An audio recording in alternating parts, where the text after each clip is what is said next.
बंजारा समाज सुद्धा आता आक्रमक झालेला पाहायला मिळतो. आपल्याला मोर्चे सुद्धा निघायला सुरुवात झाली की एसटी प्रवर्गामध्ये समावेश करा. त्या पाठोपाठ आता वंजारी समाज सुद्धा आक्रमक झालेला आहे.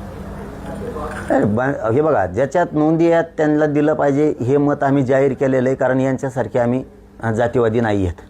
कोणाच्या लेकराचं वाटोळं आम्ही कधी होऊ देत नाहीत. पण तुम्ही आमच्या लेकरांवरती विनाकारण वाटोळं व्हावं म्हणून जे आर चॅलेंज करणार, अरे तुमचे बी होते, तुमचं वरचं 2% होतं. आणि आम्हाला विरोध कोण करतं आहे?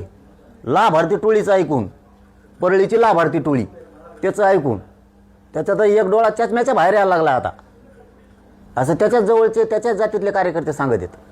म्हणजे हे बेकार फेड असते गरिबाचा वाटोळं करायला लागल्यावर. आम्हाला विरोध कोण करतं आहे? ज्यांच्या आरक्षणाला आमच्यामुळे धक्का लागत नाही ते.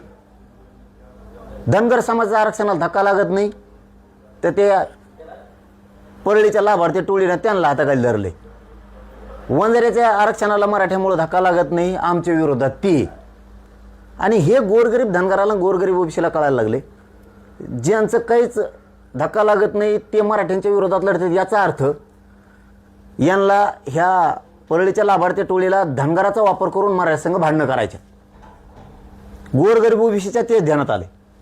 ज्या आरक्षणाला धक्का लागतोय का नाही लागत ते भांडण्याऐवजी ज्यांच्या आरक्षणाला धक्का लागत नाही म्हणजे धनगर आणि वंजारी ते आमच्या विरोधात मोर्चा काढणार, ते विरोधात आमच्या भाषेचा प्रयोग करणार.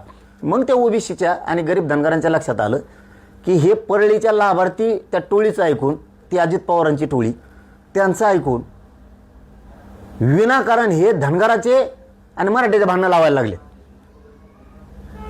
आणि ती लाभार्थी टोळी अशी आहे ती प्रत्येक जातीचा वापर करते. आतापर्यंत मराठ्याचा केला, आता धनगराचा करायला लागली.